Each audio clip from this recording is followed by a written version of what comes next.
জানলা দিয়ে তাকে দেখতেছেন, কে রে? আমার আড়ের খবর কি? আড়ে আগে 3.5 হাত ছিল, ফজর আজান শুনে হচ্ছে 2.5 হাত। 3.5 হাত আড়ে 2.5 হাত, মানে আজান শুনেছে, আজান শুনবি না, ল্যাব মাথার উপর দিছে। এখন ল্যাব মাথার উপর দিলে পাও যাবার হবে। এখন পাউটাকে বুকের কাছে নিচ্ছে, আপনি জানলা দিয়ে তাকে দেখেন, কে রে? মনে চাউলের বস্তা ঢেকে ধরছে। আপনি কি করবেন? একলা একলা নামাজ পড়ে যাবেন? রাখালি করা লাগবে। আস্তে আস্তে বিলাই যেমন ইন্দুর ধরে, চুপি চুপি ঘরের মধ্যে ঢুকে ওই ল্যাব টান দিবেন। এক টান টান দিয়ে দেখে আহ আহ আহ 3 বার আপনি আহা করবেন। ছেলে লাভ দিতে বলে, বাবা কি হয়েছে? বলে, তোর সাইজ আর সকালবেলা সাইড থেকে কুত্তার সাইজ একই সাইজ। তুই আমার ছেলে হয়ে সাইড থেকে কুত্তা হচ্ছিস? ওঠ, ওয়াজু কর, নামাজ পড়া লাগবে। মুসলমানের বাচ্চা 7 বছর থেকে নামাজের তালিম দেওয়া লাগবে, 10 বছর থেকে জোর করে নামাজ ধরার লাগবে। জোরে কোন কথা ঠিক কি না? তাহলে আপনার ছেলের ওপর আপনার রাখালি করার দায়িত্ব আছে না নাই? আর বাংলাদেশের মতন 96টা দেশের খলিফা চোরের মতন একা একা মানুষের দুঃখ কষ্ট দেখতেছেন আর ঘুরতেছেন। হঠাৎ দেখতে পাই মরুভূমির ভিতরে তাঁবু টাঙ্গায়া, তাঁবুর মধ্যে 2টা বাচ্চা মা মা বলে কাঁদতেছে, আর মা পাতিলে গোস্ত সিদ্ধ করতেছে আর বলতেছে, বাবা গোস্ত সিদ্ধ হলেই তোমাদের খাবার দেব। ওমর ফারুক চিন্তায় পড়ে গেলেন। দুম্বার গোস্ত হলে বড় জোর 8 ঘন্টা লাগবে, উটের গোস্ত হলে বড় জোর 1 ঘন্টা লাগবে। এত গভীর রাত হয়ে গেছে, এখন পর্যন্ত গোস্ত সিদ্ধ হয় না। আমার মনে হয় এই মা সন্তানকে দয়া করে না। এখন লোকমা দিতে গিয়া তাঁবুর নিকটে গিয়ে বললেন, মা তোমার অন্তরে কি কোনো দয়া মায়া নাই? তোমার সন্তান ক্ষুধার জ্বালায় কাঁদতেছে, আর এত গভীর রাত হয়ে গেল এখন পর্যন্ত তোমার গোস্ত সিদ্ধ হয় না। মেয়েটা বলতেছে, পথিক তুমি কে গো? তোমাকে আমি চিনি না। এই গভীর রাত্রে এমন বিপদে আমি পড়েছি, আল্লাহ আমার খোঁজ নেয় না। নাউজুবিল্লাহ বলেন। মানুষ কঠিন বিপদে পড়লে মানুষ কিন্তু এরকম কথা বলে, যেরকম গাজার মুসলমানেরা বলতেছে, আল্লাহ আল্লাহ বিশ্ব থেকে আমাদেরকে খাবার দেয়, আর সেই খাবার আমরা নিবার গেলে ওই ইসরায়েলের হাইনারা আমাদেরকে গুলি করতেছে, আমাদের শিশু বাচ্চাদেরকে যে হারে মারতেছে, তুমি আল্লাহ কি করতেছ? তুমি যদি ইব্রাহিম নবীকে নমরুদের আগুন থেকে বাঁচাবার পারো, তুমি যদি মুসা নবীকে সাগর রাস্তা বানাই দিবার পারো, তাহলে আমরা কি এতই পাপী হয়ে গেছি আমাদের মাসুম বাচ্চাগুলোকে ওরা মারতেছে? কি কারণ মাঝে মধ্যে মানুষ বিরক্ত হয় না? মেয়েটা বিরক্ত হয়ে বলতেছে, এমন বিপদ আমি পড়ছি পথিক, যে আমার আল্লাহ দেখতে পারতেছে না। মেয়েটা বলতেছে, আমার বাড়ি হলো ইয়ামিন দেশে, আমি শুনতে পাইলাম মদিনার খলিফা হযরত ওমর অত্যন্ত ভালো মানুষ। আমার 2টা এতিম বাচ্চাকে নিয়ে গতকাল বিকেলবেলা ওমরের দরবারে যাবার চাচ্ছিলাম, কিন্তু এত মানুষের ভিড় আমি ওমরের দরবারে ঢুকতে পারি নাই। আমি আমার 2টা বাচ্চাকে নিয়ে নিয়ত করলাম, আগামীকাল সকালবেলা ওমরের দরবারে যাব। রাতের বেলা তাঁবু টাঙ্গায়া 2টা বাচ্চাকে বুকের মধ্যে নিয়ে আমি সান্ত্বনা দিয়ে ঘুমাবার চাই। কিন্তু রাতটা যত বেশি হয়, আমার সন্তান 2টা খালি কান্দে, আমার সন্তান 2টা শুধু কান্দে কান্দে আর কান্দে। আমি তখন কি করব? ক্ষুধার জ্বালায় যখন কাঁদতেছে, আমি তখন সান্ত্বনা দেওয়ার জন্যে পাতিলের মধ্যে পানি আর পাথর দিয়ে নিচে আগুন জ্বালায়া আমি বলতেছি, বাবা গোস্ত সিদ্ধ হলেই তোমাদের খাবার দেব। আমি মনে করেছিলাম আমার সান্ত্বনার বাণী শুনে আমার 2টা সন্তান ঘুমিয়ে যাবে, কিন্তু এদের পেটে এত খিদা লাগছে যে খিদার কারণে এরা ঘুমাবার পারতেছে না। আমি মা হইয়া বলতেছি, পথিক সকালবেলা পর্যন্ত আমার 2টা সন্তান হয়তো আর বাঁচবে না। সঙ্গে সঙ্গে ওমর ফারুক বললেন, মা একটু ধৈর্য ধরো, মা একটু ধৈর্য ধরো, ওই পাথর পানি গরম না করে তুমি তোমার সন্তান 2টাকে বুকের মধ্যে নিয়ে একটু ধৈর্য ধরো।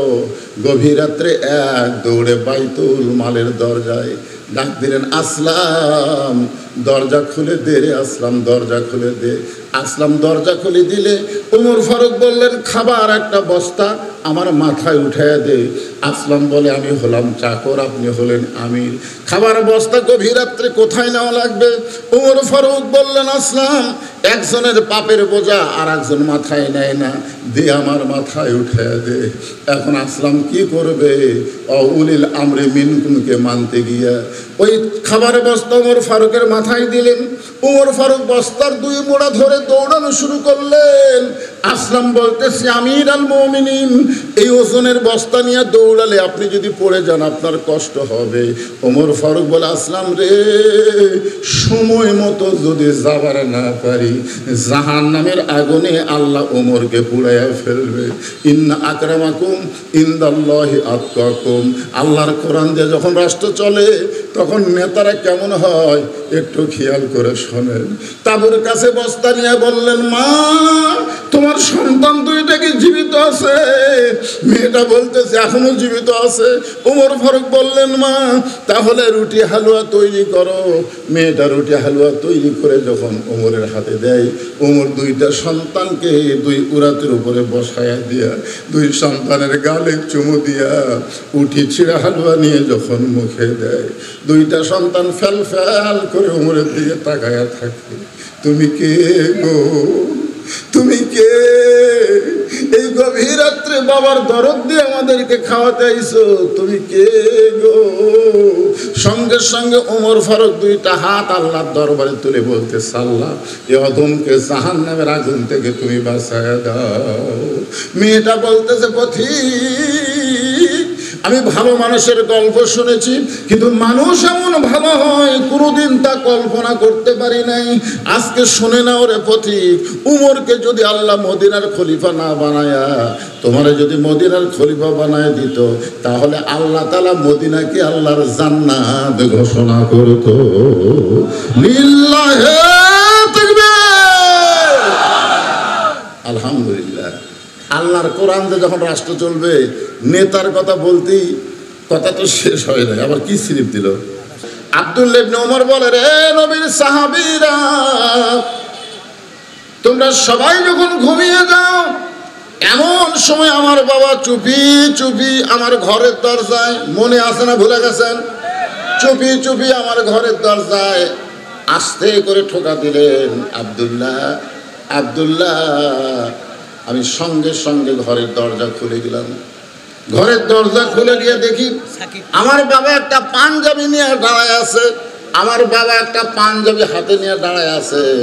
আমি খুশি হয়ে বললাম, বাবা, বাইতুল মাল থেকে আমার একটা পাঞ্জাবি দিছে, আর গভীর রাত্রে আপনি আর একটা দিবা রাখছেন। আব্দুল্লাহ মনে করছে যে বাবা তাকে পাঞ্জাবি দিবে রাখছে, এই জন্য বলতেছে, বাবা, বাইতুল মাল থেকে আমার একটা পাঞ্জাবি দিছে, আপনি আর একটা পাঞ্জাবি দিবে রাখছেন। সঙ্গে সঙ্গে হযরত ওমর আল্লাহর কোরআন থেকে তেলাওয়াত করলেন, ইন্নাল্লাহা ইয়ামুরুকুম আন তুআদ্দুল আমানাতি ইলা আহলিহা ওয়া ইযা হাকামতুম বাইনান নাস আন তাহকুমু বিল আদল। আল্লাহু আকবার। ওমর ফারুক কি নিজের কথা বলতেছেন না আল্লাহর কোরআনের কথা বলতেছেন?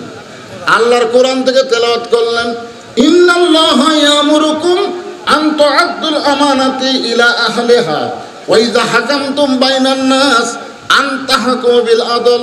আব্দুল্লাহ রে, আল্লাহর কোরআন দিয়ে যখন রাষ্ট্র চলবে তখন সবাই সমানভাবে, ওয়া ইযা হাকামতুম বাইনান নাস, আমি তখন হাকিম হয়ে মানুষের আদল ইনসাফের বিচার করব।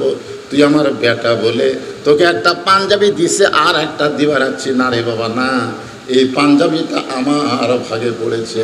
তুই বল রে আব্দুল্লাহ, আগামীকাল জুমার দিনে এই খাটো পাঞ্জাবি গায়ে আমি যদি খুতবা দেই তাহলে তোর কেমন লাগবে? আমি একজন ইমাম মানুষ, আমি যদি খাটো পাঞ্জাবি গায়ে দিয়ে নামাজ পড়াই তোর কেমন লাগবে? আব্দুল্লাহ বলে, বাবা, তাহলে আমি কি করব? আপনি হলেন অর্ধ জাহানের খলিফা, আপনি আমার কাছে আইছেন, আমি কি করব? ওমর ফারুক বললেন, বেটা রে, তোর পাঞ্জাবিটা আমাকে দান করে দে, তোর পাঞ্জাবিটা আমাকে দান করে দে বাবা। আব্দুল্লাহ বলে, গভীর রাত্রে আমার পাঞ্জাবি আমার বাবাকে দান করে দিলাম। বাবা আমার পাঞ্জাবি নিয়ে তার পাঞ্জাবি নিয়ে যখন রওনা দিল, আমি পিছনে পিছনে রওনা দিয়ে দেখি বাবা ঘরের মধ্যে ঢুকে বাবার পাঞ্জাবি আমার পাঞ্জাবি একত্র করে বাবা লম্বা জুব্বা বানাইছে, আর সেই জুব্বা বানায় খুতবা দেয়। এখন বলো বাবার খুতবা শোনা যায় কি না যায়? সমস্ত সাহাবীরা চিল্লায় বলে, আল্লাহর কোরআন দিয়ে যখন সংবিধান চলবে, আল্লাহর কোরআন দিয়ে যখন রাষ্ট্র চলবে, তখন এমন ভালো মানুষকে মুসলমানেরা নেতা হিসাবে দেখতে পাবে। তাহলে আল্লাহর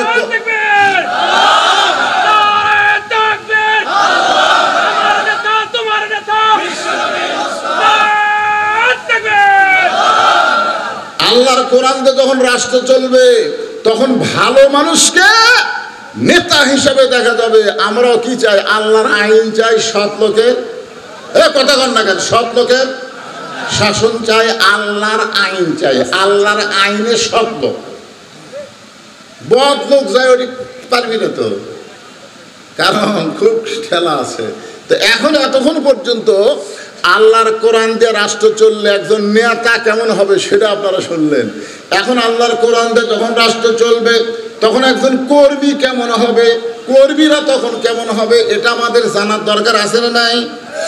আল্লাহর কোরআন দিয়ে যখন রাষ্ট্র চলবে, তখন প্রত্যেকটা মানুষ কেমন হবে এটা নিজের চোখে দেখার জন্যে দিয়ে দেন। আর আপনি কি আরো টাকার দরকার আছে? তাহলে আদায় করি। 40টা হয়নি, দেয়নি, ভাগ্যে নাই। বাপ মা মরে গেছে, সয় সম্পত্তি ভাটে খাচ্ছে, বাপ এখন যা হয়। একটা মরা বাপের জন্য, মায়ের জন্য যে সন্তান একটা কোরআন শরীফ দিবার পারে না, উনি যখন মরে যাবি তোর ওর গোরস্থান ওর বেটা কি বানাবে জানেন? বাগুন বাড়ি বানাবে। আমার এলাকার গোরস্থান কয়, হুজুর গোরস্থান খামাকা ফেলে থাকে কি হয়? আমি আলু বাগুন লাগাই। হুজুর লাগা ফেলে থেকে কি হইব? জায়গার দাম নেই। হ্যাঁ, একটু মনোযোগ দিয়ে শোনেন। একজন কর্মী কেমন? আপনারা যারা বসে আছেন, আপনারা সকলে হবেন কর্মী। সুবহানাল্লাহ বলেন। অর্ধজাহানের খলিফা হযরত ওমর ছদ্মবেশে মদিনার অলি গলি ঘুরতেছে একটা কর্মী দেখার জন্য। হঠাৎ হযরত ওমর দেখতে পায় বিস্তীর্ণ মরুভূমির মধ্যে একজন রাখাল উট আর দুম্বা চড়ায়। হযরত ওমর শুধুমাত্র আল্লাহর কোরআন দেখার জন্যে, শুধুমাত্র কোরআনটা কেমন, কোরআন কাগজে লেখা একটা কিতাব না, কোরআন হলো বাস্তব জীবনে আমল করার একটা গ্রন্থ। ধরে গণ ঠিক কিনা? রাখালকে সালাম দিয়ে বললেন, রাখাল ভাই আমার পেটে ক্ষুধা লাগছে, আমি উটের এক পেয়ালা দুধ চাই। রাখাল মুচকি মুচকি হাসে। ওমর ফারুক বলে, রাখাল আমি তোমারে সালাম দিলাম, উটের দুধ চাইলাম, আর তুমি মুচকি মুচকি হাসো। রাখাল বলে, তোমার সালামের উত্তরও দিব না, তোমাকে উটের দুধও দেওয়া যাবে না। ওমর ফারুক বললেন, আমার অপরাধ কি? রাখাল বলতেছে, তোমার অপরাধ হলো আগে তোমার পরিচয় দাও। ওমর ফারুক চিন্তায় পড়ে গেলেন, যেন অর্ধ পৃথিবীর খলিফা হইয়া ছদ্মবেশ ধারণ করে আল্লাহর কোরআন দেখতে চাই, আর এই বেটা বলতেছে আপনার পরিচয় না দিলে আপনার সালামের উত্তর দিব না, উটের দুধও দিব না। আমি এখন কি পরিচয় দিব? আমি কি পরিচয় দিব? এমন সময় আল্লাহর কোরআন এসে বলতেছে, ওমর রাখাল যখন তোমার পরিচয় চাইছে, তুমি আসল পরিচয় দাও। তোমার আসল পরিচয় হলো মিল্লাতা আবিকুম ইব্রাহিম ওয়া সাম্মাকুমুল মুসলিমিন। কি বুঝলেন? আসল পরিচয় বদ রশিদ, আসল পরিচয় বক্তা, আসল পরিচয় ইমাম, আসল পরিচয় বীর মুক্তিযোদ্ধা, আসল পরিচয়ের কন্ট্রাক্টর, এগুলো আসল পরিচয় না, এগুলো হলো ভেজাল পরিচয়। আসল পরিচয় হলো আমরা মুসলমান। যখন আসল পরিচয় কি? আল্লাহ কোরআন কি বলেছে? এমপি না হয়ে মরো না, চেয়ারম্যান না হয়ে মরো না, ডাক্তার না হয়ে মরো না, এই কথা আল্লাহ বলেছে। আল্লাহ বলেছে, লা তামুতুন্না ইল্লা ওয়া আনতুম মুসলিমুন, মুসলমান না হয়ে মরিও না। তাহলে দুনিয়াতে যারা পরিচয় মুসলমান দিবে, মরার সময় তারা মুসলমান হয়ে মরতে পারবে। ধরে করার কথা ঠিক কিনা? এই মুহূর্তে যখন বলবো আমাদের আসল পরিচয় কি, আপনারা সকলে জবান করে বলবেন মুসলমান। যারা বলবেন না তাদের কান্দের ফেরেশতা। তোমার দুই কান্দে দুই কান্দে দুই মোহরি, লিখিতেছেন ডায়েরি, দলিল দেখে রায় দিবে, টাকা পয়সার নাই কারবার, কেরামান কাতিবিনা ইয়ালামুনা মা তাফালুন। আমাদের আসল পরিচয় কি? এতগুলো মুসলমান থাকতে আপনারা এই স্লোগান দিলেন।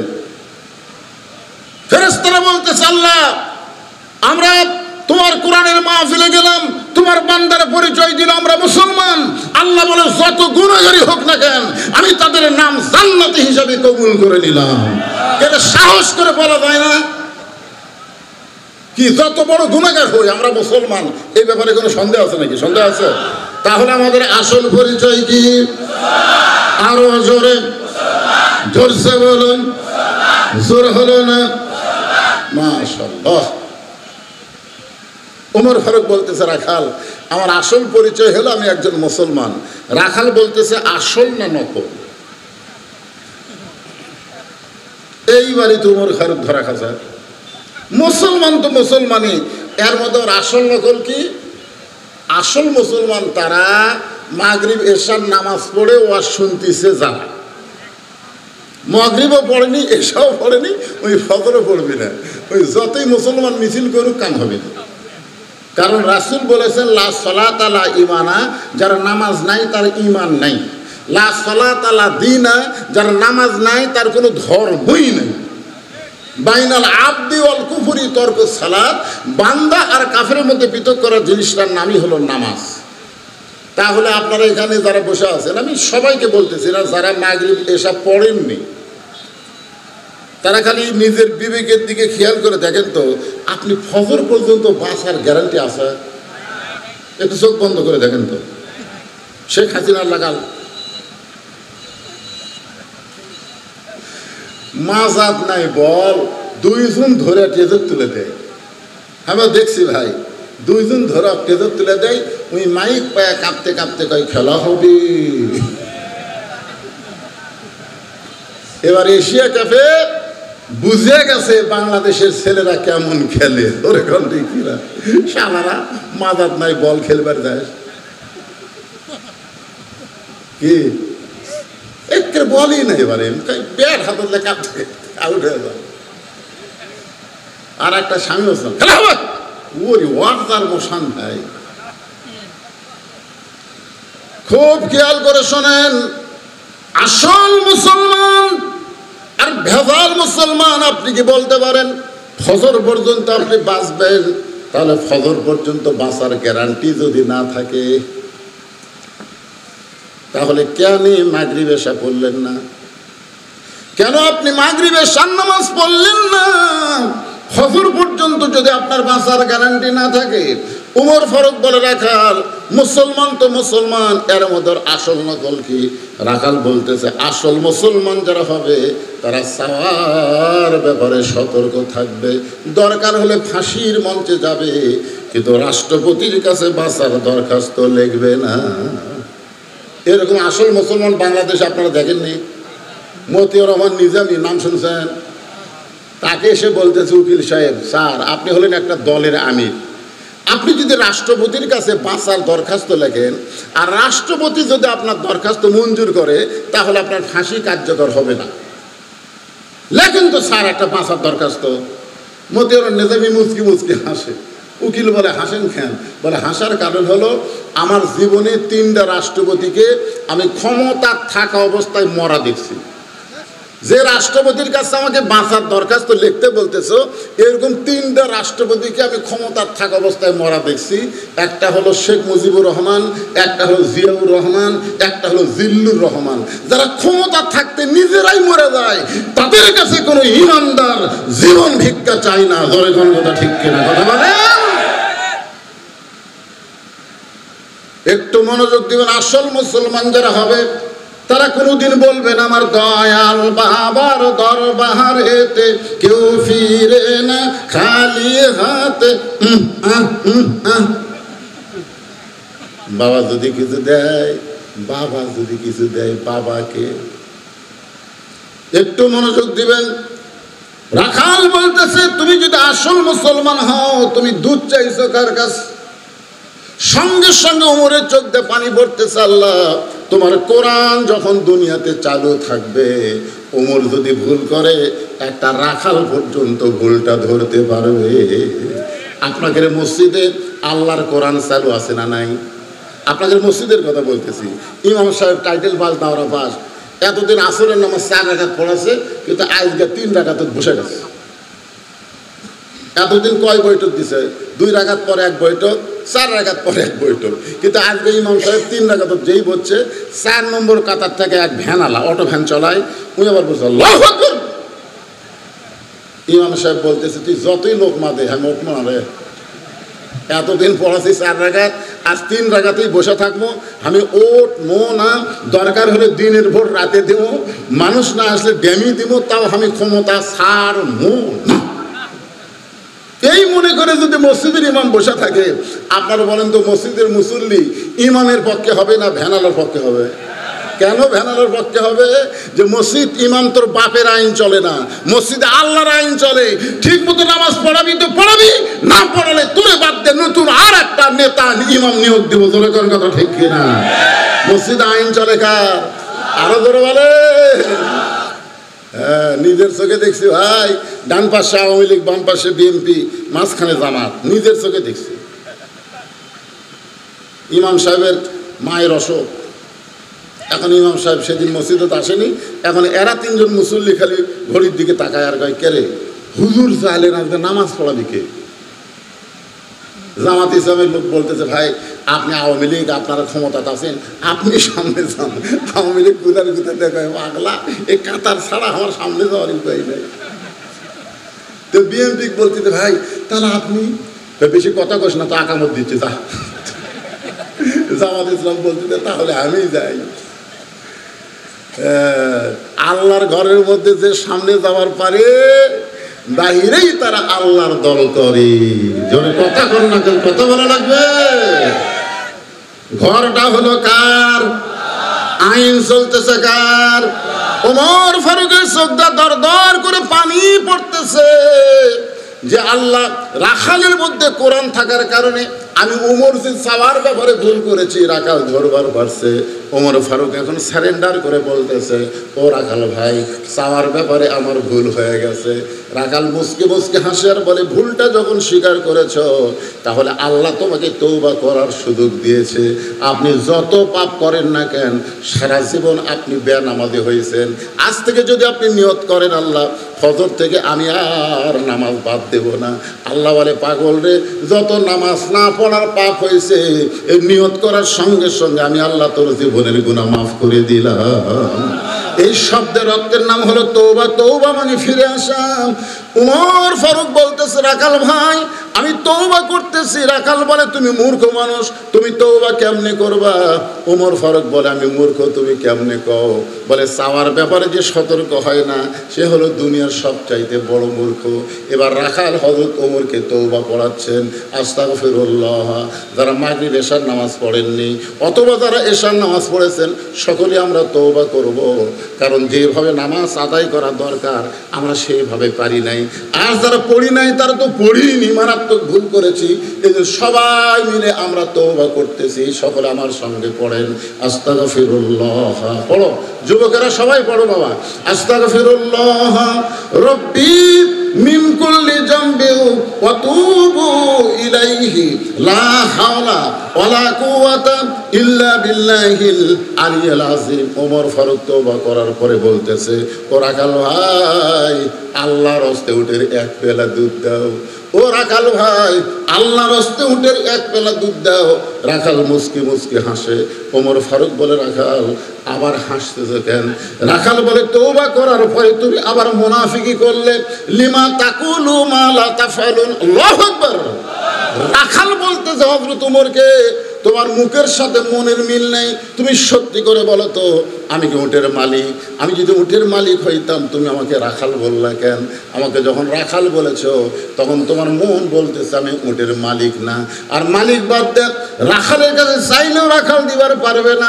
ও পথিক, সত্যি যদি আল্লাহর হস্তে উটের এক পেলা দুধ চাও তাহলে এখান থেকে ওই যে মালিকের বাড়ি, ওই মালিকের বাড়ির দরজা যাও, ওই মালিকের বাড়ির দরজা গিয়ে বলো মালিক তোমার রাখাল উট আর দুম্বা চড়াই। তুমি মালিক যদি হুকুম দাও তাহলে রাখাল আল্লাহর হস্তে উটের এক বেলা দুধ দিবে। ওমর ফারুক মুসকে মুসকে হাসে আর বলে রাখাল ভাই অত দূর কষ্ট করে যাওয়ার দরকার আমার নেই, বরং তোমাকে 2টা টাকা দিলাম, এই 2টা টাকার বিনিময়ে তুমি উটের এক পেয়ালা দুধ দাও। রাখাল বলতে পথিক তুমি কি হযরত উমরকে চিনো?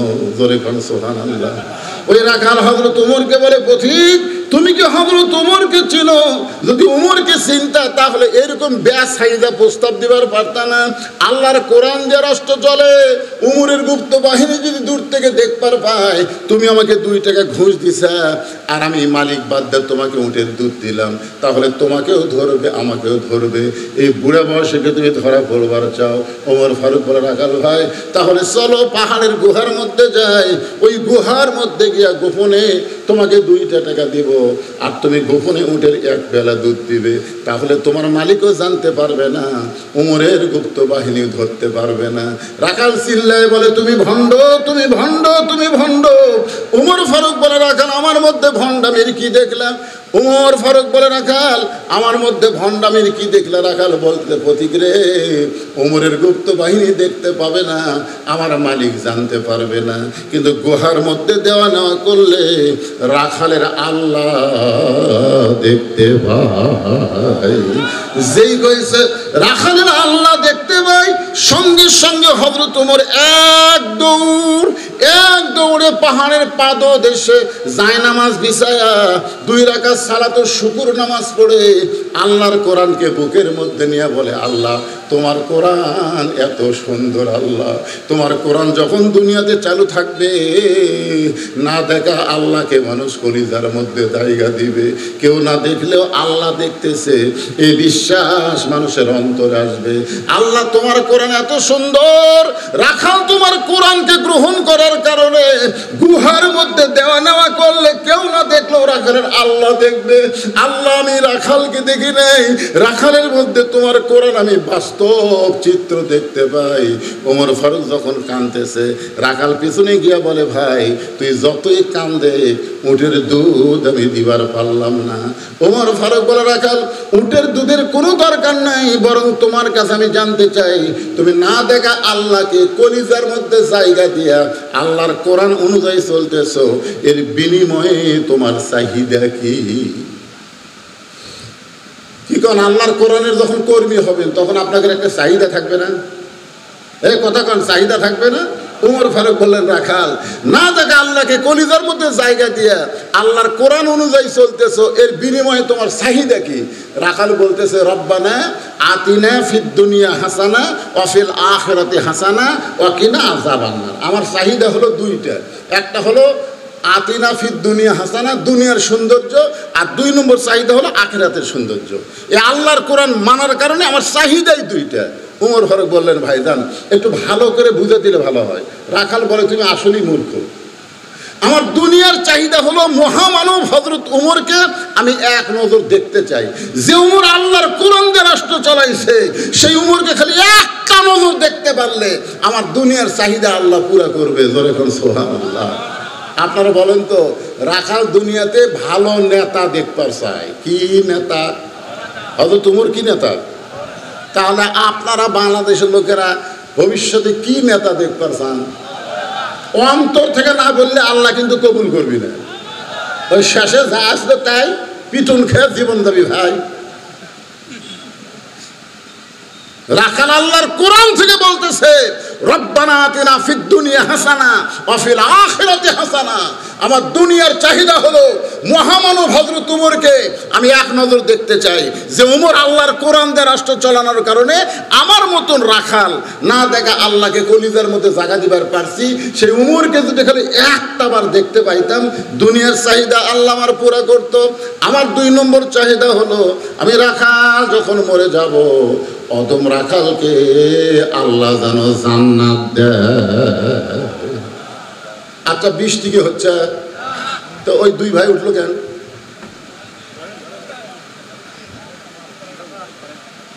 না না, কি হাদিস দিয়ে বৃষ্টি আটকে থাকা হতো দেখছেন?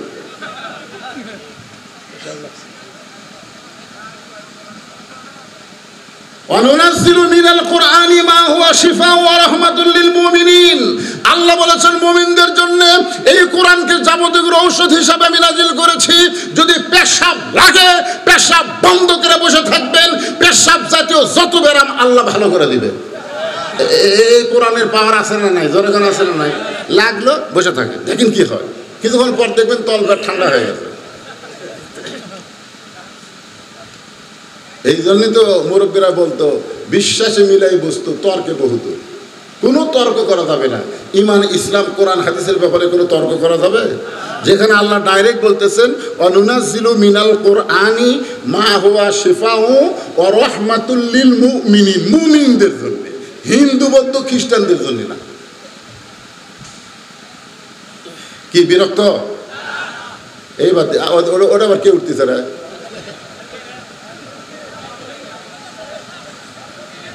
আচ্ছা ঠিক আছে, 2-1 হাজার হাজার মানুষ 2-1 সবাই কি সমান হয়? কে ভাই, সবাই কি সমান হয়? অত্যন্ত গুরুত্বপূর্ণ সাবজেক্ট, একটু মনোযোগ দিয়ে শুনবেন। ওমর ফারুক বলতেছে, রাখাল তোমার 2 নম্বর চাহিদা কি? অফিল আখিরাতে হাসানা। রাখাল চোখের পানি নিয়ে বলতেছে, আমার 2 নম্বর চাহিদা হলো আমি অধম রাখাল যখন মরে যাব, আল্লাহ যেন জান্নাত দেয়। আচ্ছা, মরার পর আপনারা কি চান? এ ছাড়া আর কোনো চাহিদা আছে? রাখাল বলতেছে, আমার 2 নম্বর চাহিদা হলো এই অধম রাখাল যখন মরে যাবে, আল্লাহ যেন রাখালকে জান্নাত দেয়। সঙ্গে সঙ্গে হযরত ওমর দৌড়ে গিয়ে রাখালের হাতটা এরকম খপ করে ধরেই 3টা চুমা খাচ্ছে। রাখাল বলে, আমার ঘামা হাত চুমা খেলে তুমি? ওমর ফারুক বলতেছে, রাখাল তুমি জানো তোমার 2 নম্বর চাহিদা আল্লাহ পুরা করছে, মরার সাথে সাথেই আল্লাহ তোমাকে জান্নাত দিয়ে দিবে। আপনারা সুবহানাল্লাহ কোন, কিন্তু রাখাল সুবহানাল্লাহ কয় না। ওমর ফারুক বলতেছে, রাখাল মরার সঙ্গে সঙ্গে আল্লাহ তোমাকে জান্নাত দিয়ে দিবে। রাখাল সুবহানাল্লাহ কয় না।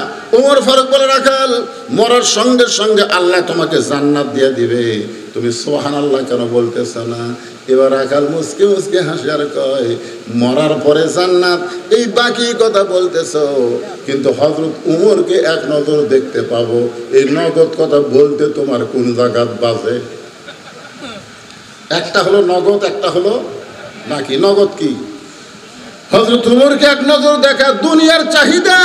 হযরত উমরকে এক নজর দেখা। ওমর ফারুক চিন্তায় পড়ে গেলেন, যেই রাখাল আমাকে তওবা পড়াছে, যেই রাখাল আমাকে মুনাফিক কইছে, যেই রাখাল আমাকে ভণ্ড কইছে, এখন যদি বলি আমি উমর, বলাও সারা, রাখাল হাত ফেল করে মরাও সারা। ওমর ফারুক চিন্তায় পড়ে গেলেন, আমি এখন কি করব? এমন সময় সব সমস্যার সমাধান, সবাই বলেন ভাই রে, সব সমস্যার সমাধান আল্লাহর কোরআন এসে বলতেছে, উমর রাখাল যখন তোমাকে দেখতে চায়, তুমি ডাইরেক্ট যদি বলবার না পারো, উদউ ইলা সাবিলি রাব্বিকা বিল হিকমা, তুমি হিকমত অবলম্বন করো। এবার উমর ফারুক রাখালের হাতটা ধরে বলতে, রাখাল ভাই সত্যি যদি উমরকে দেখতে চাও, তাহলে তোমাকে ফজরের নামাজ সামনে কাতারে আদায় করা লাগবে। ফজরের নামাজ যদি সামনে কাতারে আদায় করো, তাহলে মেহরাবের দিকে লক্ষ্য করে দেখবা, যেই মানুষটা ইমামতি করতেছে ওই মানুষটি হলেন হযরত ওমর। তাহলে আল্লাহর কোরআন দিয়ে যখন রাষ্ট্র চলবে, আপনাকে এই এলাকার বড় মসজিদের ইমাম কে হবে?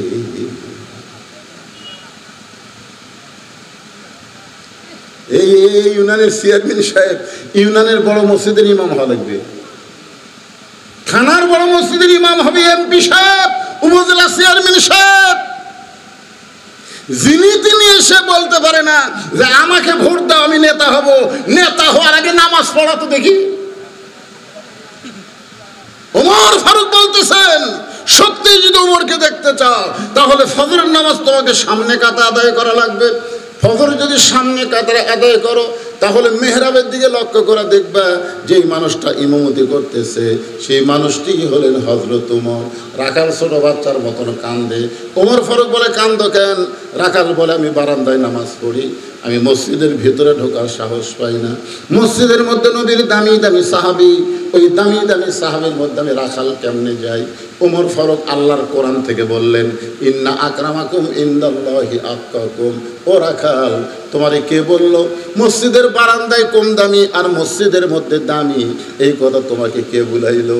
বরং আল্লাহর আইন হলো ওই ব্যক্তি সবচাইতে দামি হয় যার কলিজার মধ্যে আল্লাহর বেশি ভয়। আপনারা মনে করতেছেন আমি চেয়ারে বসে ওয়াজ করতেছি আমি দামি, আর আপনারা নিচে বসে ওয়াজ শুনতেছেন আপনারা কম দামি। কে দামি কে কম দামি এটা নিরূপণ হবে তাকওয়ার ভিত্তিতে। যার অন্তরে আল্লাহর ভয় বেশি সেই সবচাইতে আল্লাহর কাছে দামি বেশি। জোরে বলেন সুবহানাল্লাহ। অনেক বক্তাকে আল্লাহ তখ্তা বানায় জাহান্নামে পাঠিয়ে দিবে, অনেক শ্রোতাকে আল্লাহ তাআলা খুশি হয়ে জান্নাত দিয়ে দিবে। ওমর সত্যি যদি ওমরকে দেখতে চাও তাহলে ফজরের নামাজ তোমাকে সামনে কাতার আদায় করা লাগবে। রাখাল বলতেছে তাহলে এশার নামাজ পড়ে আজকে আর বাড়ি যাব না। ওমর ফারুক বললেন কেন? বলে এশার নামাজ পড়ে যদি বাড়ি যাই তাহলে ফজর সামনে কাতারে কেমনে ধরবো? ওমর ফারুক বললেন রাখাল 5 ওয়াক্ত নামাজের মধ্যে 3 ওয়াক্ত তাড়াতাড়ি আর 2 ওয়াক্ত লম্বা কেন? 5 ওয়াক্ত নামাজের মধ্যে 3 ওয়াক্ত তাড়াতাড়ি বুঝা পাচ্ছেন আপনারা? আসর কিছুক্ষণ পরেই দেখেন তো এই 3 ওয়াক্ত খালি 1 ওয়াক্ত জাতি আর 1 ওয়াক্ত আসে। ওমর ফারুক বললেন 3 ওয়াক্ত তাড়াতাড়ি 2 ওয়াক্ত লম্বা কেন? এশা থেকে ফজর, ফজর থেকে জোহর এই 2 ওয়াক্ত লম্বা কেন? রাখাল বলতে আমি তো জানি না। ওমর ফারুক বললেন তাহলে শোনো, ফজর থেকে জোহর পর্যন্ত আল্লাহ লম্বা সময় দিয়েছে। এই লম্বা সময়ের মধ্যে তুমি চাকরি করবা, তুমি খেতে খামারে কাজ কাম করবা, তুমি ব্যবসা বাণিজ্য করবা। এই সমস্ত করতে গিয়া তোমার দেহের যে ক্ষয় হবে, ব্রেনের যে ক্ষয় হবে, এশা থেকে ফজর আল্লাহ লম্বা সময় দিয়েছে। এই লম্বা সময়ের মধ্যে তুমি ঘুম পাড়বে, এই ঘুমের মাধ্যমে আল্লাহ তোমার ক্ষয়টা পুরা করে দিবে। তাহলে এশা থেকে ফজর হলো লম্বা সময়। যদি তোমার চোখত ঘুম ধরে, রাখাল বলতেছে ঘুম যদি ধরে মসজিদের এক কোনায় ঘুমায় যাব। ওমর ফারুক বললেন রাখাল মন যা চাই তার নাম ইসলাম না। মন চাইলে মসজিদে ঘুম পাড়বা, এটা চলবি না। মন চাইলে এসি দিছে, ফ্যান আছে, আরামে বসে থাকবেন, গল্প করবেন, চলবি না। সবাই চলে গেছে, ওরা 3 জন এসি দিয়ে বসে আছে। তখন কানদের ফেরেশতা আল্লাহ বলতেছে আল্লাহ সবাই চলে গেল জোহরের নামাজ পড়ে, এরা 3 জন যে এসি দিয়ে গল্প করতেছে, এর কি রেজাল্ট কি? আল্লাহ বলতেছে এরা গল্প করার সময় এসির কারেন্ট যে বিল আছে এই বিল এই 3 জন পরিশোধ না করা পর্যন্ত জান্নাতে যাওয়ার পারবে না। কারণ মসজিদ আর বাপের ঘর না, ইচ্ছা মতো গল্প মারবি। জোরে গল্প কথা কর না কেন? কথা কর। এসি দিছে চলো যায়। ফাইজা কুদিয়াতিস সালাহ ফান্তাশিরু ফিল আরদ। একটু মনোযোগ দিয়ে শোনেন। ওমর ফারুক বললেন রাখাল আযানের গুরুত্ব দিও। 5 ওয়াক্ত নামাজের মধ্যে সবচাইতে গুরুত্বপূর্ণ আযান হলো ফজরের আযান। জোরে কোন আযান? সবাই বলা লাগবে। যুবকেরা তো 12টার সময় ফেসবুক চালাতে ঘুম আসে, ওরা বোঝেই না ফজর কি। ফজরের আযানে একই শব্দ 2 বার বেশি বলে, অন্য আযানে সেটা বলে না। সেই শব্দ কি? আপনাদের কাছ থেকে শুনতে চাচ্ছি না। এই যুবক দেখি তো একটা যুবক,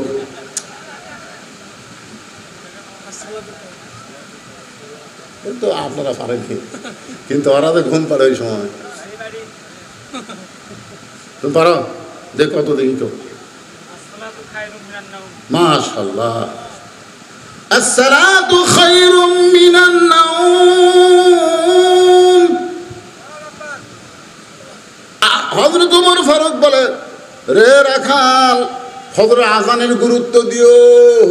ফজরের আজান, এতদিন রাখাল নামাজ পড়তো বারান্দায়, কিন্তু আজকে নামাজ পড়বে সামনে কাতারে। যেই মাত্র আজান দিছে, বুঝলেন, ওই কি আর ওই সিনা টান করে লাইট তেল দেখাটবি? কারণ বারান্দার যারা নামাজ পড়ে তারা কোনো মতে আসে, কোনো মতে আসে বারান্দা বসে।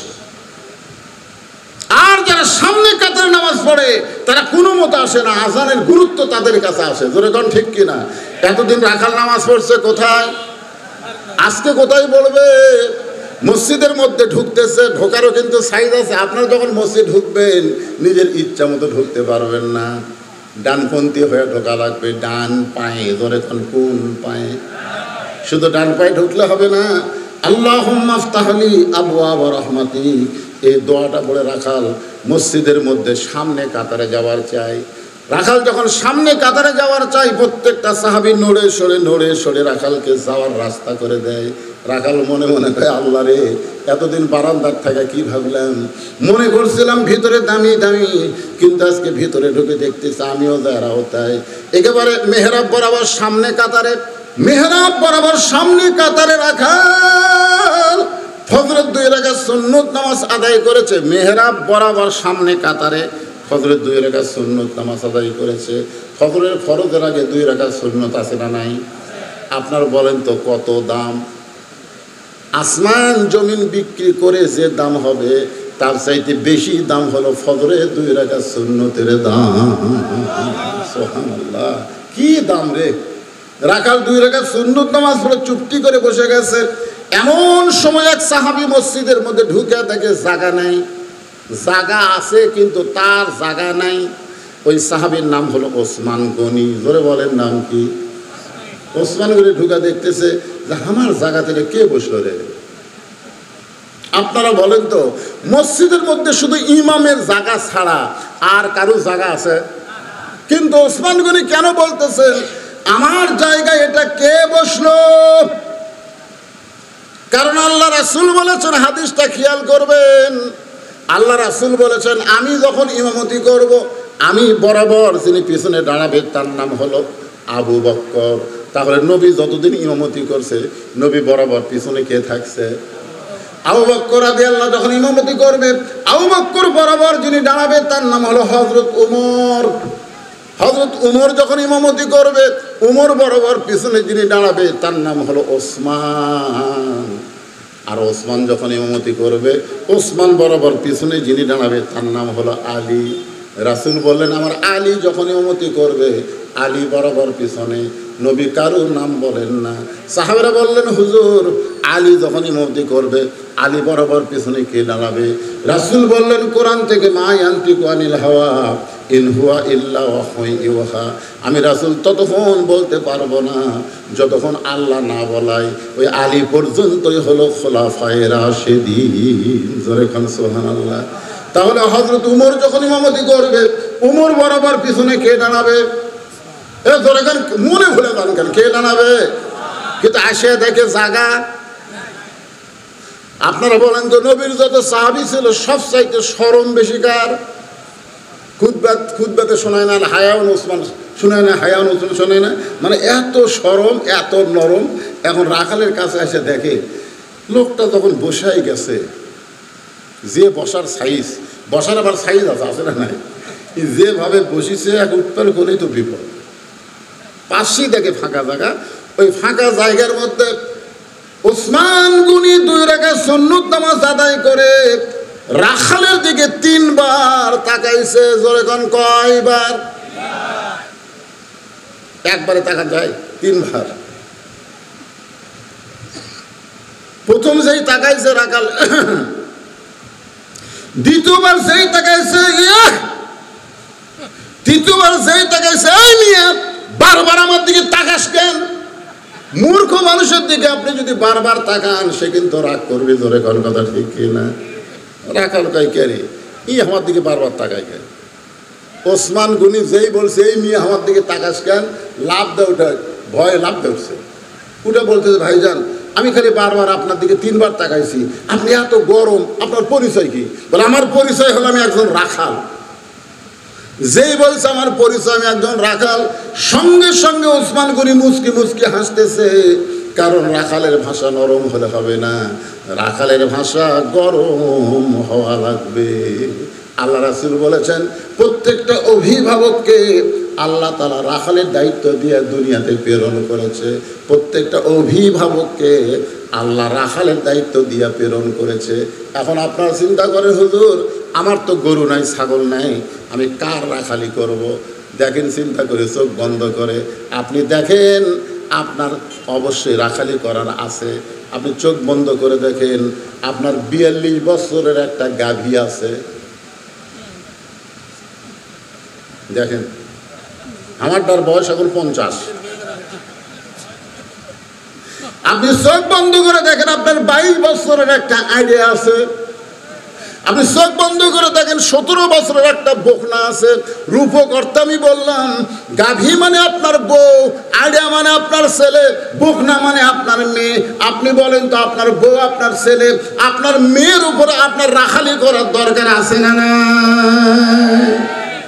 আপনি এশার নামাজ পড়ে বাড়িতে গেলেন, আপনি যাওয়ার সময় নিয়ত করছেন আমি তো এশার নামাজ মসজিদে জামাতে পড়লাম, আমার বউ হয়তো এশার নামাজ পড়ে কোরআন শরীফ পড়তেছে। এই নিয়তে বাড়ির যা কেবল দরজা খুললেন, দেখেন আপনার ঘরের মধ্যে থেকে হরি হরি হরি হরি হরি হরি হরি খেলে আমি মুসলমান সামনে কাতারে নামাজ পড়লাম, আর আমার ঘরের মধ্যে থেকে হিন্দুদের পূজার বাদ্য বাজতেছে। আপনি ঘরের মধ্যে যায় দেখেন আপনার 42 বছরের গাভী ওই স্টার জলসা দেখতেছে। এখন আপনি বলেন আপনি একজন মুসলমান সামনে কাতারে মুসল্লি, আপনার বউ যদি ভারতের স্টার জলসা দেখে আপনার রাখালি করার দরকার আছে না নাই? কি রাখালি করবেন? সুন্দর করে ওকে বলবেন, নিজের বউকে সুন্দর করে বলবেন, তুমি যাদের স্টার জলসা দেখতেছো সেই দেশে একটা মসজিদ 400 বছরের পুরাতন বাবরি মসজিদ, এই মালওয়ানের বাচ্চারা, হিন্দুর বাচ্চারা মসজিদ ভাঙ্গা রাম মন্দির বানাচ্ছে। যারা মুসলমানের মসজিদ ভাঙ্গা রাম মন্দির বানায় তাদের কোনো চ্যানেল বাংলাদেশের মুসলমানের মেয়েরা দেখতে পারে না। জোরে কোন কথা ঠিক কিনা? খালি বলে দেখেন, আপনার বউ আর কোনোদিন ভারতের চ্যানেল দেখবে না, খালি বলে দেখেন। বলছেন কোনদিন? কথা কন না কেন? বলছেন তো রাখালি করা লাগবে না? আপনি ফজর নামাজ পড়বার যাচ্ছেন, জানলাতে তাকে দেখতেছেন, কে রে আমার আইডার খবর কি? আড়ে আগে 3.5 হাত ছিল, ফজর আজান শুনে হচ্ছে 2.5 হাত। 3.5 হাত আড়ে 2.5 হাত, মানে আজান শুনেছে, আজান শুনবি না, ল্যাব মাথার উপর দিছে। এখন ল্যাব মাথার উপর দিলে পাও যাবার হবে। এখন পাও টাইনে বুকের কাছে দিছে, আপনি জানলা দিয়ে তাকে দেখেন, কে রে মনে চাউলের বস্তা ঢেকেতেছে। আপনি কি করবেন? একলা একলা নামাজ পড়ে যাবেন? রাখালি করা লাগবে। আস্তে আস্তে বিলাই যেমন ইন্দুর ধরে চুপি চুপি ঘরের মধ্যে ঢুকে ওই ল্যাব টান দিবেন, এক টান টান দিয়ে দেখে আহ আহ আহ 3 বার আপনি আহা করবেন। ছেলে লাভ দিতে বলে, বাবা কি হয়েছে? বলে তোর সাইজ আর সকালবেলা সাইড টিপে কুত্তার সাইজ একই সাইজ। তুই আমার ছেলে হয়ে সাইড টিপে কুত্তা হচ্ছিস? ওঠ, ওয়াজু কর, নামাজ পড়া লাগবে। মুসলমানের বাচ্চা 7 বছর থেকে নামাজের তালিম দেওয়া লাগবে, 10 বছর থেকে জোর করে নামাজ ধরার লাগবে। জোরে কোন কথা ঠিক কিনা? তাহলে আপনার ছেলের ওপর আপনার রাখালি করার দায়িত্ব আছে না নাই? আপনার 17 বছরের মেয়েরা অত্যন্ত ভালো, অল্প কইলি মেয়েরা বুঝতে পারে। নবী ঘরের মধ্যে ঢুকে 9 বছরের ফাতেমা হাতের মধ্যে ছুরি দিয়া মুচকি মুচকি হাসতেছে। এই দৃশ্য নবী দেখে আর ঘরের মধ্যে ঢুকলেন না, নবী বাহিরে চলে গেলেন। ফাতেমা চমকে গেল, যে বাবা ঘরের মধ্যে ঢুকে আমাকে মা মা বলে আদর করে, সেই বাবা কেন বারান্দায়? বাহিরে গিয়া দেখি নবীর চোখ দিয়ে দর দর করে পানি পড়তেছে। ফাতেমা বাবার সামনে বসে বলে, বাবা কি দুঃখ আপনার মনে গো বাবা, এমন করে আপনি কেন কাঁদেন? রাসূল বলে, ফাতেমা যে দুনিয়াতে সাজবে মা, আল্লাহ তার আখিরাতের সাজ কমায় দিবে। যে দুনিয়াতে সাজবে মা, আল্লাহ তার আখিরাতের সাজ কমায় দিবে। সঙ্গে সঙ্গে ফাতেমা হাতের চুরি খুলে মাটি ফাইলা দেয়, নবী দৌড়ে গিয়া ওই চুরিটা কুড়িয়ে জামার পকেটের মধ্যে ঢুকাই। ফাতেমা বলে, বাবা, যেই চুরি হাতে দেওয়ার কারণে আপনি ঘরের মধ্যে ঢুকলেন না, আর সেই চুরি ফাইলা দিলাম, আপনি কেন করে পকেটে ঢুকাইলেন? রাসূল বলে, আয় মা, তুই আমার কাছে আয়, মেয়েদেরকে আদর করবেন। ফাতেমা যেই মাত্র নবীর কাছে, নবী হাতে একটা চুমা দিয়ে বললেন, ফাতেমা, একদিন তোর নাকে নাক ফুল পরাই দিব মা, একদিন তোর কানে কানের দুল পরাবো, আমি যতই গরিব হই না মা, একদিন তোর গলাত মালা পরায় দিব। ফাতেমা বলে, বাবা, কবে কবে কবে? আল্লাহ রাসূল বললেন, সেদিন তোমার বিবাহ হবে। ও ফাতেমা, মেয়েরা কেবলমাত্র একজন পুরুষের জন্য সাজতে পারে মা, সেই পুরুষটা যদি তার স্বামী হয়, স্বামী ছাড়া অন্য কোনো পুরুষের জন্যে মেয়েদের সাজা জায়েজ নয়। আমার মায়েরা যারা পর্দার অন্তরালে মা, ফাতেমার সঙ্গে যদি জান্নাতে যাওয়ার চান, তাহলে ফাতেমাকে আপনাদের গ্রহণ করা লাগবে। এমন পর্দার মধ্যে ছিলেন, পর্দার মধ্যে দুনিয়া থেকে ফাতেমা বিদায় নিছে, গভীর রাত্রে দুনিয়া থেকে নিয়ে বিদায় নিছে। হযরত আলী কান্দে করে জান্নাতুল বাকির মধ্যে দাফন করে আল্লাহর কাছে ফরিয়াদ করে, আল্লাহ, ফাতেমাকে তুমি কবুল করে নাও, ফাতেমাকে কবুল করে নাও। যেই মাত্র বলেছে কবুল করে নাও, আলী তাকায় দেখে সামনে কয়েকটা পুরাতন কবর। এই মাত্র ফাতেমার কবর দিল, সেই নতুন কবর আর নাই, শুধু পুরাতন কবর, নতুন কবর দেখা যায় না। গোটা জান্নাতুল বাকির মধ্যে হযরত আলী দৌড়ায় আর বলে, ফাতেমার কবর এখনই দিলাম, সেই কবর কোন জায়গায়? কে যেন ডাক দে, বলে, আলী রে, ফাতেমা পর্দা নিশি, আমি আল্লাহ জহুরা ডিগ্রি দিয়া ফাতেমার কবরটাকে কিয়ামত পর্যন্ত গোপন করে দিয়েছি। ওসমান গনি আস্তে করে বসে বললে, ভাইজান, কোনোদিন আপনাকে সামনে কাতারে দেখিনি ভাই, আজকেই প্রথম দেখতেছি। রাখাল বলতেছে, আমি বারান্দার নামাজ পড়ি, আমার সামনে আসার কি ঠেকা? ওসমান গনি বলতেছে, তাহলে আজকে যে দেখতেছি। রাখাল বলতেছে, আজকে দেখার জন্য যাচ্ছি, আজকে দেখা হয়ে গেলে এত কষ্ট করে ওই বারান্দার থেকে সামনে কাতারে আসা আমার ঠেক্কাও নেই। কারণ যারা বারান্দার মজা পাচ্ছে তারা সামনে কাতারে আসবি, কারণ সামনে কাতারে আসলে যদি গেলে পিছনে কাতারের লোক সালাম ফিরে সুন্নতের নিয়ত করে, তখন এরা কবি কি বেকাই তারি এর নামাজ যে কখন, এখন আবার লাঠি বানাচ্ছে, লাঠি লাঠি আর বারান্দার যারা পড়ে ওর কি কোনো টেনশন আছে?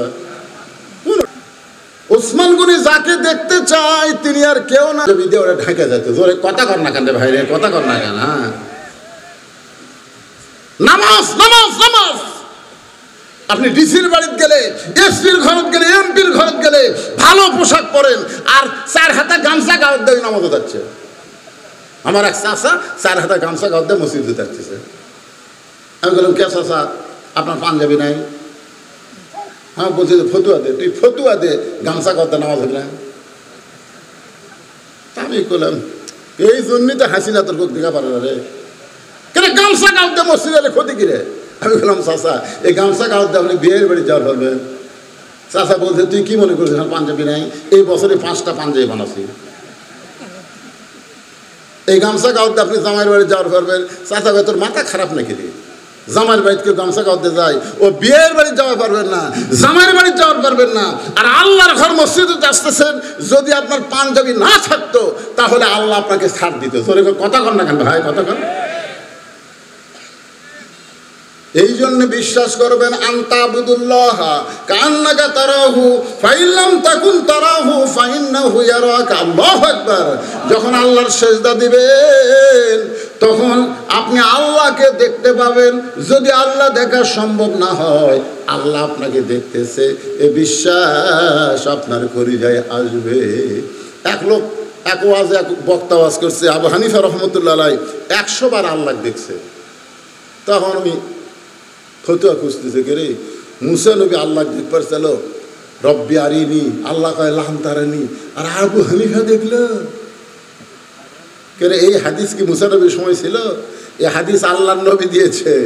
তার মানে বোঝা গেল উম্মতে মুহাম্মাদি যালিকা ফাদলুল্লাহ ইউতিহি মান ইয়াশা, আল্লাহু যুল ফাদলিল আযীম।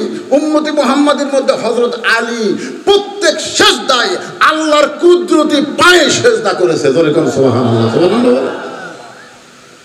ওসমান গনি বলতো যে ভাইজান বহু বছর হলো আমি দেখবার আসি, কিন্তু এখন পর্যন্ত দেখতে পাইলাম না, আর তুমি আজকের দিনে দেখতে পাইবা। রাখাল বলতেছে তাহলে তুমি আমার হাত ধরো, আমি নিজেও দেখব এবং তোমাকেও দেখায়া দিব। সাল্লাল্লাহু আলাইহি। রাখাল ওসমানকে বলতেছে তাহলে তুমি আমার হাত ধরো, আমি নিজেও দেখব তোমাকেও দেখায়া দিব। এমন সময় আল্লাহর কোরআন ওসমান গনির সামনে এসে বলতেছেন, ইয়া আইয়ুহাল্লাযীনা আমানু তাকুল্লাহা ওয়া কুনু মা'আস সাদিকিন। আচ্ছা, আপনারা যে মসজিদের ইমামের পাশে ইক্তেদা করেন, ইক্তেদাই তো বিহাদাল ইমাম কন না? এ ভাই কন কি কন না? এই ইমামকে আমরা অনুসরণ করি। তাহলে ওই ইমাম যেই দল করে, আপনারা যদি সেই দল না করেন তাহলে ইক্তেদা হবে? এইবার আটকে গেছে। না না, মনে করেন যে হুজুরের পাশে বলতেছেন ইক্তেদা তো বিহাদাল ইমাম, আল্লাহু আকবার, তাহলে হুজুরকে আপনি ইক্তেদা করতেছেন। হুজুর যে দল করে আপনি আবার সেই দল করেন না, তখন ফেরেশতারা কয় আল্লাহ কি? আল্লাহ কয় আস্ত মুনাফিক। ইমাম করে আল্লাহর দল আর এই মুসল্লি করে শয়তানের দল। ওসমান গনি আল্লাহর কোরআনের আয়াত বলতেছে ইয়া আইয়ুহাল্লাযীনা আমানু তাকুল্লাহা ওয়া কুনু মা'আস সাদিকিন, ওয়া কুনু মা'আস সাদিকিন। খুব খেয়াল করেন ভাই, এর দিকে দিয়েন না, এর দিকে দিয়েন না, মাইকের সমস্যা। ওয়া কুনু মা'আস সাদিকিন, সত্যবাদী তোমরা সাথী হও, এ কথা কার? তাহলে আপনারা বলেন তো, মানুষের তৈরি আইন দিয়ে যারা কথা কয় তারা সত্যবাদী, না আল্লাহর আইনের কথা যারা বলে তারা সত্যবাদী? কারা সত্যবাদী? আপনি মানেন বা না মানেন, সত্যি কথাটা বলেন তো, মানুষের তৈরি আইনে যারা কথা বলে তারা সত্যবাদী, না আল্লাহর কোরআনের আইন দিয়ে যারা কথা বলে তারা সত্যবাদী? তো আল্লাহ কার সাথে থাকবার বলছো? কুনু মা'আস সাদিকিন, তোমরা সত্যবাদীর সঙ্গে থাকো। ওসমান গনি রাখালের হাতটা ধরে বসে আছে, মনের মধ্যে বড় আশা, নিজের যোগ্যতাই দেখতে পাইনি, আল্লাহ আজকে এমন একটা ভাই পাইছি যে নিজেও দেখবে এবং আমাকেও দেখাই দিবে। ওসমান গনি রাখালের হাতটা জোর করে চেপে ধরে আছে। কিছুক্ষণ পরে যখন নামাজের সময় হয়, জামাতের সময় হয়, এমন সময় মুয়াজ্জিন আকামত শুরু করেছে। মুয়াজ্জিন যেই মাত্র আকামত শুরু করেছে, এমন সময় হযরত ওমর মিহরাবের মধ্যে ঢুকতেছে। সুবহানাল্লাহ। এখন আপনারা বলবেন হুজুর ওমর ফারুক মেহরাবে কোন দিক দিয়ে ঢুকলো? আমাদের মসজিদের ইমাম তো দরজা দিয়ে সে মেহরাবে ঢোকে। যখন আল্লাহর কোরআন দিয়ে রাষ্ট্র চলবে, প্রত্যেকটা ইমাম হবে একজন নেতা, আর নেতার জন্য দরজা দিয়ে আসা মেহরাবে ঢোকা চলবে না। ওই মেহরাব থেকে ছোট্ট একটা গেট থাকবে, গেটের ওই পারে একটা রেস্টরুম থাকবে। কারণ মিজানুর রহমান আজহারি একদিন বলেছিল যে একটা মাহফিলে কিছু পুলিশ কম থাকার কারণে আমার হাত ফুলে উঠছিল। মানুষ খালি সবাই মুসাফা করবি, খালি মুসাফা করবি, খালি একটু হাতও দেখবে, হাত ঠেকাবি। এই হাত ঠেকাবার যায় ওর হাত বালুশের মতন ফুলে উঠছে। তাহলে ওমর ফারুকের যদি সমস্ত সাহাবি একবার করে হাতের সাথে হাত ঠেকাবার চায়, কারণ রাসূল বলেছেন আমার পরে কেউ যদি নবী হতো লাউকানা ওমর, ওমরকে আল্লাহ নবী বানাই দিত। তাহলে দরজা দিয়ে যদি ইমাম মেহরাবে যাবার চায় আর সবাই খাড়া হয়ে যদি হাতের সাথে হাত লাগাবার চায়, তাহলে ওমরের হাতের অবস্থা কি হবে? কথা বল না কেন, কি হবে? এই জন্য কোরআন দিয়ে যখন রাষ্ট্র চলবে, তখন মেহরাব থেকে ছোট্ট একটা দরজার ওই পারে ইমাম রেস্ট করবে। যেই মাত্র মুয়াজ্জিন আকামত দিবে, তখন ইমাম মেহরাবের মধ্যে ঢুকবে। যেই মাত্র মুয়াজ্জিন আকামত দিয়েছে, ওমর ফারুক মেহরাবের মধ্যে ঢুকেছে। ওসমান গনি রাখালের হাতটা ধরে আছে, আর রাখাল খালি কে রে, এটা তো ওই আমার করলো, আবার মুই এসে জানালো। ওসমান গনি হাত ধরে আছে, আর রাখাল খালি চিন্তা করতেছে একই মানুষ। যেই মুয়াজ্জিন বলেছে কদ কামাতিস সালাহ কদ কামাতিস সালাহ, সঙ্গে সঙ্গে রাখাল আল্লাহু আকবার।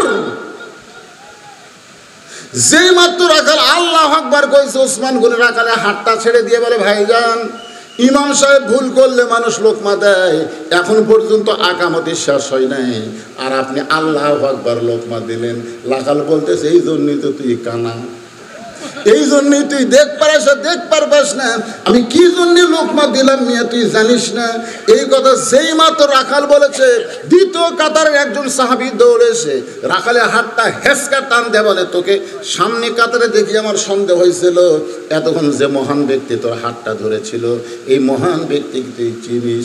রাখাল বলতেছে ভাইজান আমি বারান্দাত নামাজ পড়ি ভাই, আমি ভিতরের কাউকে চিনবার পারি না। বলে আরে পাগল, যারা তুই কানা কানা বলে তিরস্কার করতেছিস, এই মহান ব্যক্তি হলো আল্লাহর নবীর ডবল জামাই ওসমান গনি। যেই মাত্র বলেছে আল্লাহ নবীর ডবল জামাই ওসমান গনি, রাখাল চোখ দিয়ে দরদর করে পানি ছাড়ে আর কান্দার বলে এই জন্যই তো আমি বারান্দায় নামাজ পড়ি, এই জন্যে মসজিদের ভিতরে ঢোকার সাহস কোনোদিন পাইনি, কিন্তু ওই পথিক আমার সর্বনাশ করছে। ওমর ফারুকের দিকে আঙ্গুল দেখায় বলতেছে ওই পথিক আমার সর্বনাশ করছে, ওই পথিক আমারে কইছে ওমরকে যদি দেখবার চাও তাহলে সামনে কাতারে দাঁড়াইবা, মেহরাবের মধ্যে যেই মানুষটাকে দেখবা সেই মানুষটি হলো হযরত ওমর। আমার সারা জীবনের সাধনা একটা বার আমি ওমরকে দেখতে চাই, কিন্তু ওমরকে দেখতে এসে ওই প্রতীককেই যদি মেহরাবের মধ্যে দেখতে পাই তাহলে তোমরাই বলো লোকমা দেওয়া ছাড়া তো আমার উপায় নাই, আমি আল্লাহু আকবার লোকমা দিব, ওই প্রতীককে মেহরাব থেকে সরাই দিয়া ওই জায়গায় হযরত ওমরকে আমি এক নজরে দেখতে চাই। হাজার হাজার সাহাবীরা কান্দে, সমস্ত সাহাবীরা যখন কাঁদতেছে রাখাল চিল্লে বলে বারান্দায় নামাজ পড়া ভালো, এই ভিতরে কেন কান্দা কান্দি শুরু হয়ে গেল। ওসমান গনি বলে রাখাল ভাই ভিতরে কান্দার কারণ হলো তুমি যারা পথিক পথিক বলতেছো তিনি হলেন হযরত ওমর। গাছের গোড়া কাটলে গাছটা যেমন পড়ে যায়, রাখাল তেমনি পড়ে গিয়ে কাটা মুরগির মতন ছটফট করে আর বলে আমিরুল মুমিনিন আমি আপনাকে তওবা পড়াইছি, আমি আপনাকে মুনাফিক কইছি, আমি আপনাকে ভণ্ড কইছি, এত কথা বলেছি গো আমি অধম রাখালকে আপনি কিছুই বলেন নাই। ওমর ফারুক এক টানে ওই পড়ে যাওয়া রাখালকে এক টানে বুকের মধ্যে নিয়ে কপালে একটা চুমা দিয়ে বলে ভাইজান আমি এত কথা হজম করার পিছনে কারণ হলো আমি তোমাকে দেখি নাই, তোমার ভিতর আমার আল্লাহর কোরআন দেখা যায়। এই কোরআন দিয়ে যখন রাষ্ট্র চলবে তখন নেতাও যেমন ভালো হবে কর্মীরাও ভালো হবে, কারণ কর্মীরা মানুষের কোনো আইন মানবে না, কর্মীরা আল্লাহর কোরআনের আইন দিয়ে চলবে, তখন বাংলাদেশ থাকবে না, বাংলাদেশ হবে সোনার বাংলাদেশ, আমার সোনার বাংলাদেশ আমরা তোমায় পেতে চাই। আপনারা কি বলেন বাংলাদেশ আছে? আরে 2,40,000 কোটি টাকা পাচার করছে, কোটি 2,40,000 কোটি। চিন্তা করছে আমাদের বাংলাদেশ গরিব বাংলাদেশ, সোনার বাংলাদেশ ভাই। তাই আসুন শুধু কোরআনের ওয়াজ শুনবো না, বাস্তবে আমরা আল্লাহর কোরআন হতে চাই। কোরআন হতে গেলে কোরআনওয়ালা মানুষের সঙ্গে আমাদের সম্পর্ক রাখার দরকার আছে না নাই? আল্লাহ যারা তৌফিক দেয়। বৃষ্টি হলো মাশাআল্লাহ, আল্লাহ কবুল করেছে আজকের মাহফিলকে। কত কষ্ট করেছেন আর আল্লাহ সমস্ত কষ্টের যে প্রতিদান হয় সে হেদায়েত স্বরূপ তাদের প্রতিদান দান করে দাও। বলে কেন আমি সকলের জন্য দোয়া হবে। ইস্তেগফার পড়েন, ইস্তেগফার, আস্তাগফিরুল্লাহ। একজনও উঠবেন না, উঠবেন কেন? ভালো লাগছে তো, এত ভিজা মাটির উপর আপনারা বসে আছেন ঘন্টার পর ঘন্টা। আলহামদুলিল্লাহ। আস্তাগফিরুল্লাহ রাব্বি মিন কুল্লি জামবি ওয়া তুবু ইলাইহি লা হাওলা ওয়ালা কুওয়াতা ইল্লা বিল্লাহিল আলিয়্যিল আযীম। ভাইজান দোয়া করে দিন। আল্লাহুম্মা আমিন। আল্লাহুম্মা আনতাস সালাম অমিনকাস সালাম তাবারাকতা ইয়া যাল জালালি ওয়াল ইকরাম। আয় আল্লাহ তাআলা, তোমার বান্দারা কত কষ্ট করে, কত মেহনত করে, কত সুন্দর করে আজকের জান্নাতের বাগান লাগাইছে। আল্লাহ গো, মেহেরবানি করে তোমার জান্নাতের বাগান যারা সুন্দর করে লাগালো, কষ্ট করে, তাদের সকলকে আল্লাহ তুমি হেদায়েত দিয়ে দিও। হেদায়েতের নূর তাদের গলায় পরায় দিও। আজকের মাহফিলকে আল্লাহ তুমি কবুল করে নাও। এই মাহফিলের শুরু থেকে শেষ পর্যন্ত যত আলোচনা হয়েছে আল্লাহ, এর মধ্যে যদি ত্রুটি হয়, ভুল হয়, মাফ করে দাও। এর যা হাদিয়া মঞ্জুর করো। সোনার মদিনায় নবী পাকের রওজা মুবারকে আল্লাহ কবুল করে নাও। তামাম আম্বিয়ায়ে কেরাম, আসহাবে কেরাম, উম্মাহাতুল মুমিনিন, শহীদ শহীদান, জান্নাতুল বাকি, জান্নাতুল মাওয়া সহ পৃথিবীর যত গোরস্থানে যত মুর্দা শুয়ে আছে আল্লাহ, সকলের আরওয়াহ পরে হাদিয়া কবুল করো। আল্লাহ, এ ওয়াজাত করে একজন আল্লাহর ওলি শুয়ে আছেন আল্লাহ, তার রুহে মুবারকে হাদিয়া কবুল করো। আয় আল্লাহ তাআলা, আমরা যারা হাত তুলেছি, আমাদের জনম দুঃখনী মা যাদের দুনিয়া ছিলাই, আল্লাহ গো, যাদের বাবা দুনিয়া থেকে চিরতরে চলে গেছে আল্লাহ, মেহেরবানি করে মা বাবার কবরকে জান্নাতে টুকরা বানিয়ে দাও। আল্লাহ, আমাদের দাদা দাদি, নানা নানি, আত্মীয় স্বজন, শ্বশুর শাশুড়ি যাদের কবরে গেছে আল্লাহ, কবরবাসীদের তুমি মাফ করে দাও। আল্লাহ আল্লাহ, এই গ্রামের মসজিদ মাদ্রাসাকে কিয়ামত পর্যন্ত কবুল করে নাও। আল্লাহ, গ্রামের সবাইকে মিলেমিশে মহব্বতে বসবাস করার তৌফিক দিয়ে দাও। আল্লাহ, যেই যুবকেরা কষ্ট করে মেহনত করে এত খাটনি করে জান্নাতের বাগান লাগাইছে, তাদের সকলকে 5 ওয়াক্ত নামাজি কবুল করে নাও। তাদের সকলকে ইসলামী আন্দোলনের কর্মী কবুল করে নাও। আজকের মাহফিলের সম্মানিত সভাপতিকে আল্লাহ তুমি কবুল করো। সম্মানিত সহসভাপতিকে আল্লাহ তুমি কবুল করো। আজকের মাহফিলের প্রধান অতিথি ভাইজান আমার প্রবাসী বিদেশে থাকে, আল্লাহ তুমি তাকে কবুল করো। সমস্ত বিপদ আপদ মুসিবত থেকে হেফাজত করো। আজকের মাহফিলের বিশেষ অতিথি, বরণ অতিথিদের আল্লাহ তুমি কবুল করো। আলেম ওলামাদের কবুল করো। হাজী সাহেবদের কবুল করো। যুবকদের কবুল করো। কচিকাঁচা বাচ্চাদেরকে কবুল করো। পর্দার অন্তরালে আমার আবিদা সালিহা পর্দানিশি কবুল করে মা ফাতেমার চরিত্র দিও। আমাদের মধ্যে আমরা যারা অসুস্থ অবস্থায় আছে আল্লাহ, সুস্থতার নিয়ামত দান করে দাও। আল্লাহ, গোটা বাংলাদেশে আল্লাহ তাআলা আর আমরা শুধু কোরআন শুনতে চাই না, আগামীতে কোরআন মোতাবেক চলার একটা ব্যবস্থা আমাদের করে দিও। আয় আল্লাহ তাআলা, গোটা বিশ্বের মুসলমানকে হেফাজত করো। আরে গাজায় খাবার নিয়ে যাচ্ছে, ইসরায়েলের হায়নারা সেইগুলো আটকায় দিচ্ছে। আল্লাহ গো, ফিলিস্তিনকে তুমি স্বাধীন মুক্ত দেশ করে দাও। গাজার মুসলমানকে হেফাজত করো। যারা দুনিয়া ছেড়ে বিদায় হয়ে গেছে আল্লাহ, তাদের শাহাদাতের উচ্চ মর্যাদা দান করে দিও। আল্লাহ, মেহেরবানি করে আমরা মিলেমিশে মহব্বতে সবাই যেন বসবাস করতে পারি, সে তৌফিক দিয়া দিও। সুবহান রাব্বিকা রাব্বিল ইজ্জাতি আম্মা ইয়াসিফুন ওয়া সালামুন আলাল মুরসালিন আলহামদুলিল্লাহি রাব্বিল আলামিন। কত মানুষের জানাজার নামাজ আমরা পড়েছি, এই 2 হাত দিয়ে কত কবরে মাটি দিয়েছি। একদিন আমরা সবাই মরে যাব।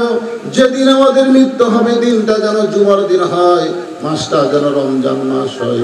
ইমানের সাথে, ইজ্জতের সাথে মুসলমান হইয়া এই দুনিয়া থেকে বিদায় নেওয়ার কালে আমাদের জবানে জারি করে দিও, লা ইলাহা ইল্লাল্লাহু মুহাম্মাদুর রাসূলুল্লাহ।